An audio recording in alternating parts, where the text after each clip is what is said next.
So, the main gist of what I've been doing just has to do with how we can take advantage of some of the media practices of our students to get them to engage in things like Writing 121. So, let me start by explaining, well, let me just talk about the social contract of the internet, because that's where my epiphany started. It allows you to do things with people that you cannot legally do or morally do anywhere else. And I think that's very powerful, and I think people are going to continue to take advantage of that and do much more visionary things with it than I've ever done. But, for example, in terms of collaboration, you can have collaboration in a Writing 121 class. I'm using this exercise in my Writing 120 class right now because of the social contract of the internet, in that when you interact with a discourse community, one identity can represent your whole class, and that's fair. That's not wrong. There's nothing wrong with that. So when we want to talk to somebody or engage somebody's argument in a discourse group that occurs on a blog community, we can do it as a class. We can watch each other's backs. Some of you who are GTFs have heard my metaphor about this, but I'm going to say it again. So, for example, in a martial arts class, you would not send your most basic students, your Writing 121 level students, out and say, practice outside and attack somebody who looks dangerous and see how you do, right? But if you could possibly take your whole class and hide in an alley and jump somebody all together, you would feel probably pretty safe, because you'd evaluate who you were engaging with and make sure that the class as a whole, the 26 of you, could handle that safely. You arm them the way you need them to be armed. Everything is prepared, controlled environment. I think that's very similar to what you can do in a web environment, and that's why I was so excited when I figured that out. This exercise is actually a third level exercise, because I've actually taught or told some of your GTFs about the first level of it. But I'll start by explaining this one, and hopefully all the first level and the second level will become clear. Anyway, so first I should be clear about what a filter is. A filter is a site where a web community responds to an interesting piece of media.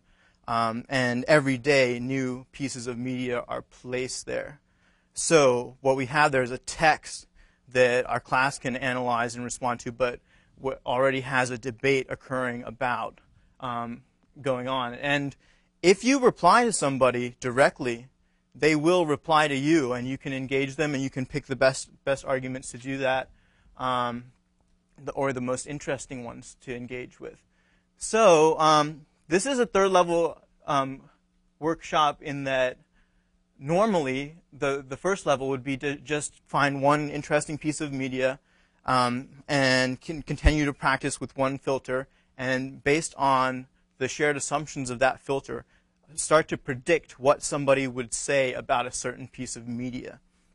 And then the second level would be to use the same piece of media on two different filters, deduct the shared assumptions of those two different filters, and then predict how they will respond to the same piece of media based on those shared assumptions, before you even look at what their responses are. And then you can engage later, and then you capitalize on your understanding of their shared assumptions to engage with their arguments.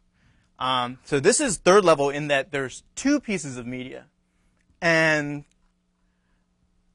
what that provided was that the students actually got very excited about analyzing the media. They read it much more deeply than if I just played it by itself, because they were trying to figure out why these two different filters responded to these two different media differently. And they actually got into topics of race that I've never been able to get into before in terms of sophistication. So we looked at these two different pieces of media from two different filters. The first filter was iFilm, which is I would characterize as on the progressive end of the spectrum of filters, based on our analysis of it. And the other filter was all dumb, which is on the conservative end of the spectrum, or even the silly end.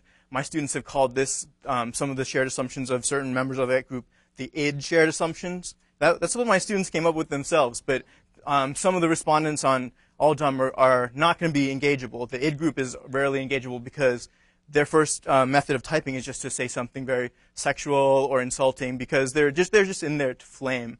But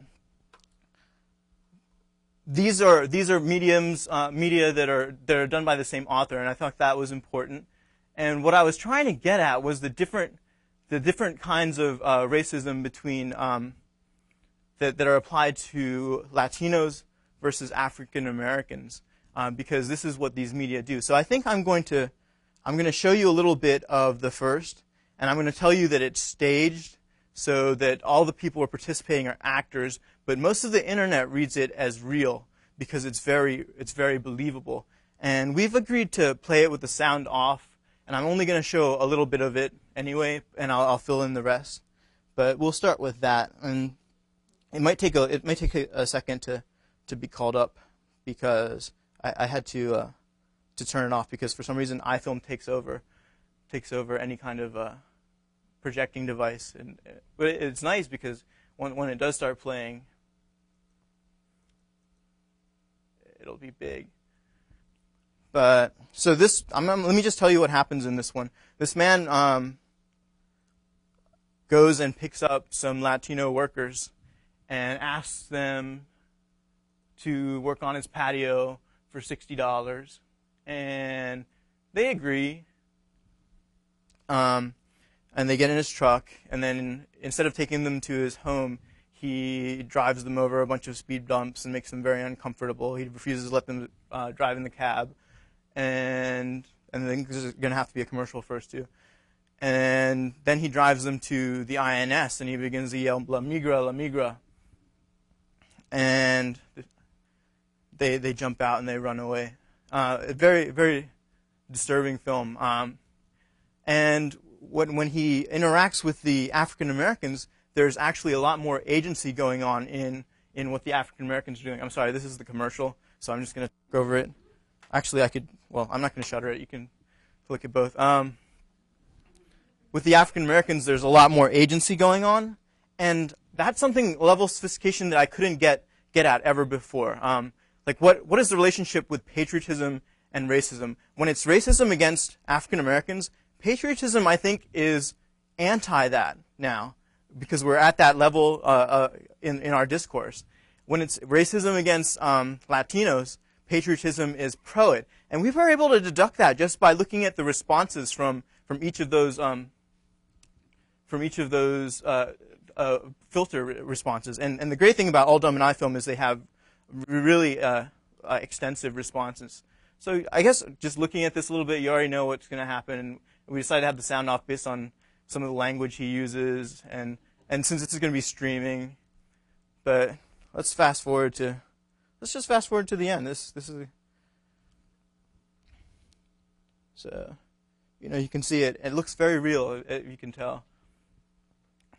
And it's very copycatable, and the Hispanic workers don't get any kind of agency.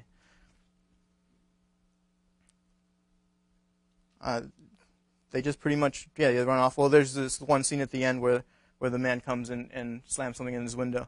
And the majority of our audience understood this as real. It took me a lot of digging to figure out this was done for National Lampoon. But even still, my students ultimately condemned this video based on how the majority of the respondents felt about it. And now I'll show you the African American version.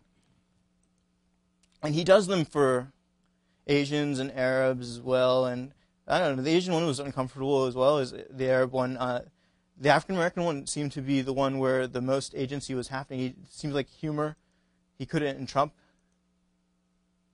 in terms of that. Let's see. Sorry.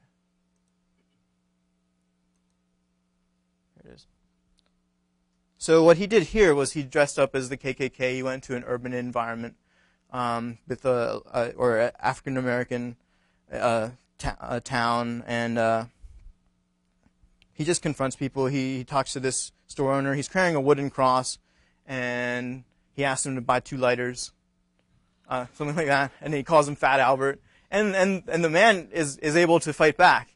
And the response to this, and I purposely picked this one on the All-Dumb because All-Dumb is the one that's far right.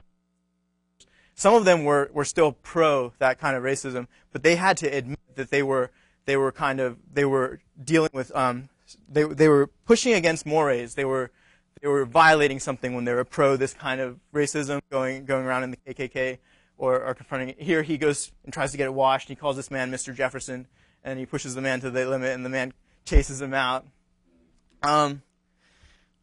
So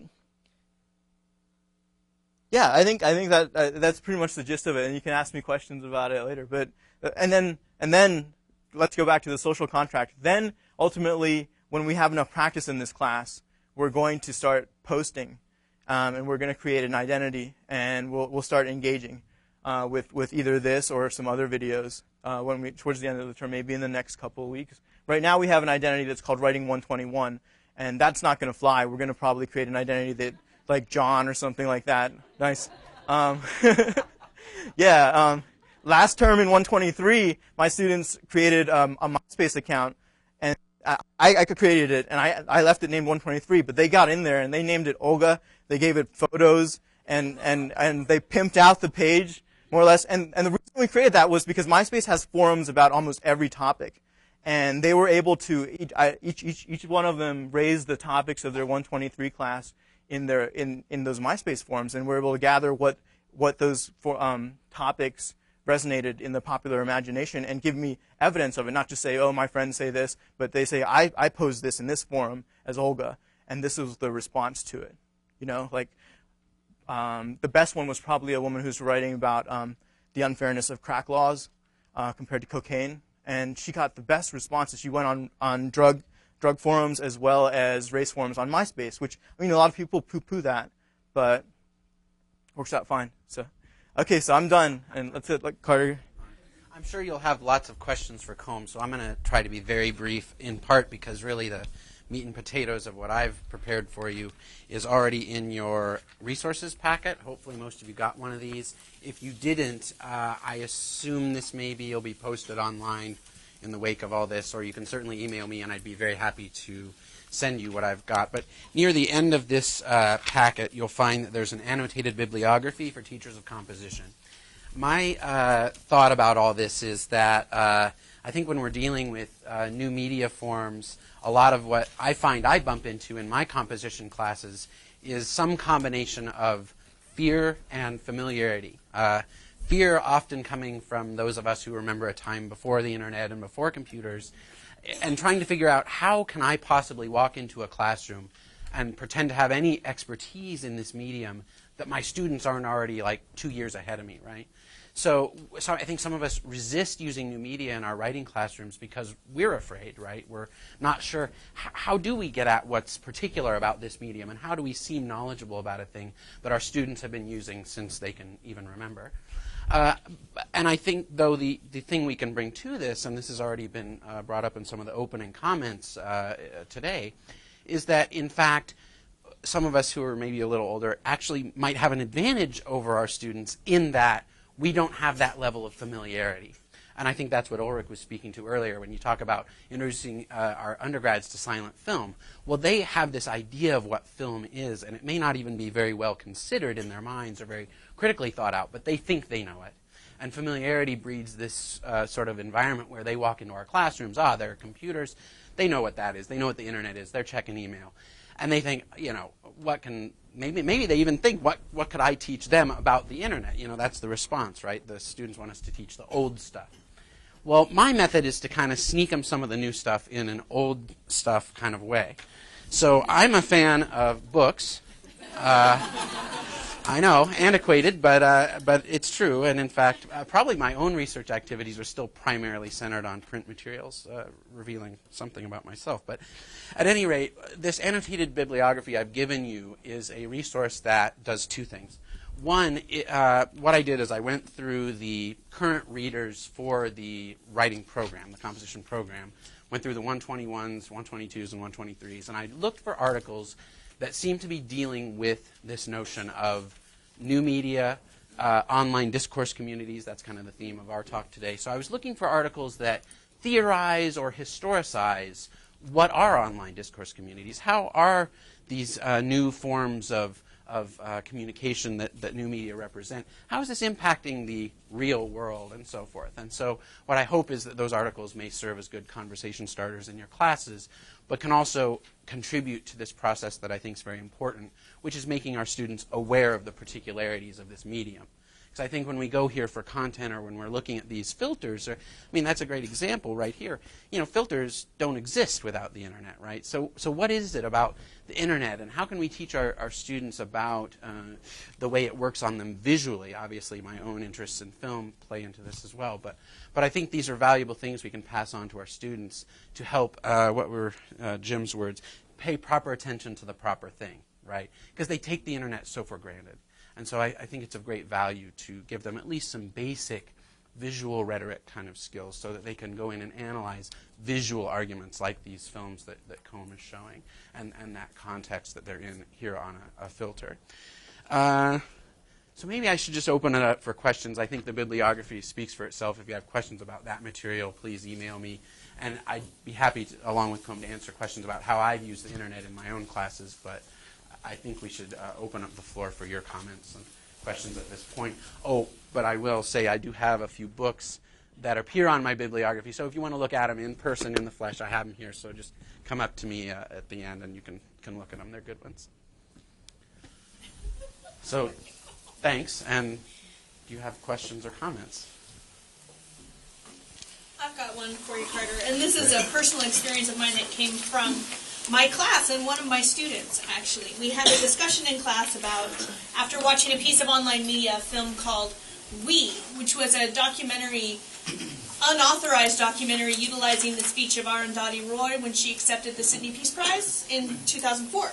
And it has a lot of imagery and a lot of music, techno, hardcore music, and some interesting things to say about globalization and things in the Middle East. So we watched this, and one of my students asked me, well, what does Roy mean when she talks about the American establishment? So I said, well, what is the establishment? Let's talk about that. And one of my students said that the establishment consists of education and mass media, which is heavily biased to the left and therefore unreliable. So I take a second and I ask my student, I was like, well, what makes you believe that? What sort of evidence, what sort of reasons do you have for this? And he says, well, 95% of all college professors are registered Democrats. What? That was my reaction. And I said, well, where did you get that statistic? Yeah. And I said, can you provide me with some evidence? Why don't you do some research, and come back and let me know your reasoning for this. Well, he sends me an email with links to 2 websites. So automatically I notice his first choice of research is the web. So he goes directly to the internet. And one was an article written by David Horowitz about liberals and professors, etc. And the study was sort of sponsored by his foundation. And another was from a website called Freedom in Education, which has a similar sort of outlook as Horowitz and quotes a lot of his work. And what I noticed and what I tried to explain to my students is that you need to critically read every website that you come across for bias. Who sponsored the website? Whose perspective is this coming from? And I think one of the problems we run against when sending our students out onto the web is that they kind of take a lot of that stuff for granted. And it's really easy to find exactly what you're looking for on the web that agrees with your perspective and think of it as legitimate because it appears on the web. So maybe some strategies for dealing with that. I mean, I had to kind of sit him down and say, well, let's look at these websites, and where they're coming from. Yeah. But can we do that with every single student? And how do we sort of teach critical reading of the web? Well, I mean, when I am getting ready, when I've been teaching 123 recently, I build into my courses little units, and they end up kind of being mini lectures. I've tried to get them to read Marshall McLuhan and some of this stuff, and they don't go for it. But I do mini lectures now where I do contextualize that for them, and we do a reading of a website. So it's just like what we do in our reading of novels or poetry or films, and we just do a close reading in the class, and I bring up a website. The one I like to use is the fraudulent male pregnancy website, because I don't. If you haven't seen that, we can put a link to that up on the blog too. But the male pregnancy website is wonderful because it looks really legit. Some folks have drummed up a website that looks real pro. It's got the fake name of a hospital, and they claim this is really going on. They have photos. So it really messes up their assumptions about if this looks real slick and corporate, and somebody must have paid money for this. It's got to be true. Well, no, not here. So yeah, I mean, I don't know. I think close reading isn't that the way we do things? Yeah. During the first week, I don't know. Yeah. More, I think. I think Allison made I just have a really quick question. If anybody has the skills on how you actually do find out, I mean, Com said he really had to dig to find out that it was, manufactured and not real. And, I mean, that's something that I have a hard time with, too. I mean, you tell your students, find out who sponsored it, who did this, but I can't do that half the time. So if anyone has advice or is really good at that, I mean, that's something I would find really helpful. For things like this, Snopes.com, the internet kind of self-monitors in some ways. Is a good way. Thanks. There it is, male pregnancy. So this is not actual. Turns out this is not actual. Yeah. Do you want to respond to this, or should I take over it first? No, I have no response to that. Okay. All right. Yeah. You can. I mean, I guess everybody faces the same problem, but my way of kind of tackling it with my students is simpler. I just bring up the Wikipedia website, and I ask them what it is. I ask them what they use it for, and I ask them whether it's a qualified source. I ask them how they check on it, and then I go through how it's put together. And most of them end up sitting there looking at the page stunned because they always thought it was a qualified source. They've been using it for a long time for their information, and they never thought once to question what they were reading, that anybody could edit it. It never occurred to them. And the site, it's really, I think it's a great site to use for that, because it really is difficult to look at it and to assess it like a face value and say that the site isn't something that's put together. It's not peer reviewed. It's not this, that, and the other. It's something that anybody can kind of go through and edit. Did I interrupt you? You were starting to say something about Snoop. No, okay. Just to add to that, I use Wikipedia also. I'm a librarian, so I do library instruction with folks. And when you're on Wikipedia, you can look at the history of a particular page to see how many times it's been changed. And you can go to a page. I've been using Richard Nixon, and because he's not viewed as such a controversial figure anymore, so it's kind of. And you can see that even with, that there are like, 10 changes, 15 changes a day made to that one entry. And so it really drives, and it's really hard to follow what changes were made and how that affects the site. So it's confusing, which I think is really important. Yeah. So those indications don't indicate what the change was? They do, but it's kind of coded. I'm not exactly sure how to get to what changed. Lack of authorship or hazy authorship is definitely one of the central issues we're dealing with. You might just be interested to know that for this kind of conversation in terms of evaluation, the FIG program is working with the library to make evaluation the major focus for 1,500 incoming freshmen who will be doing evaluative critique on evaluating the websites, evaluating book and evaluating journals, and understanding what kinds of issues you have to address when you evaluate each different types of medium. So it's just a very basic approach to working with the FIGs, but it does hit 1,500 incoming freshmen every year. So it's some way that we can begin to build these kinds of skills that you can kind of push on a little bit further as they go into the program. I saw Bennett's hand first.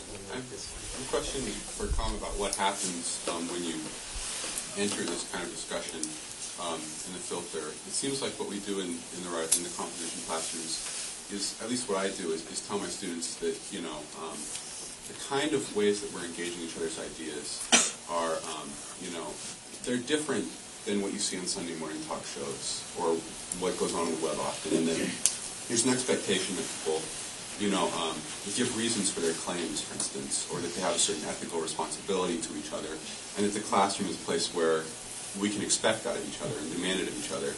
So I'm curious about what happens when you engage in an environment where, as you said, people may have different assumptions. They may have a different idea or an agonistic idea about how these things are going to happen.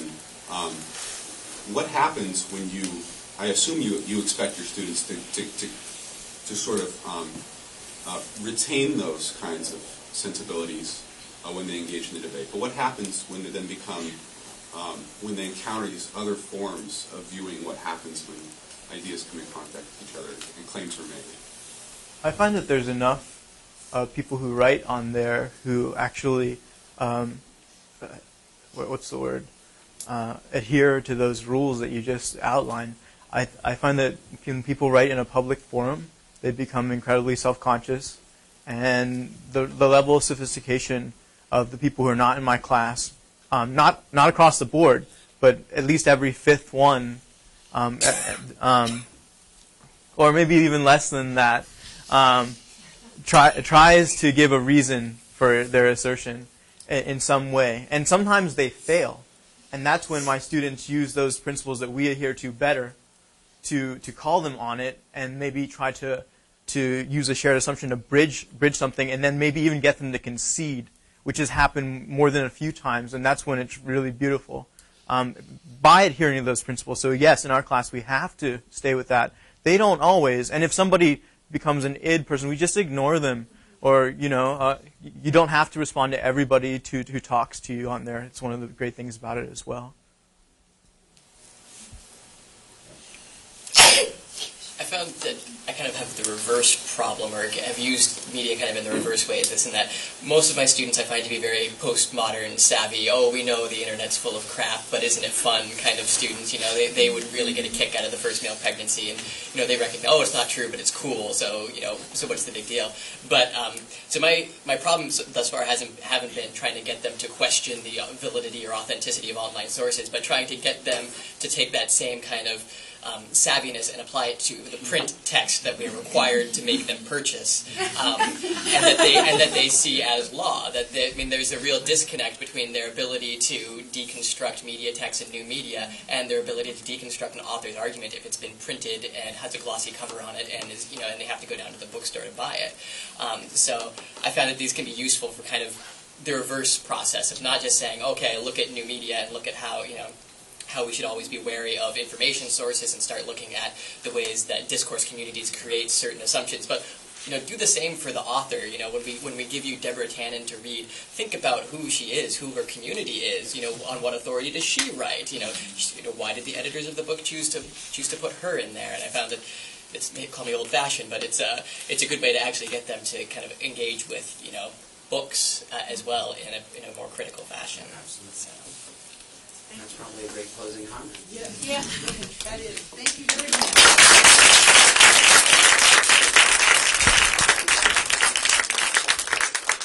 Don't forget to put these links and comments on the blog for everyone.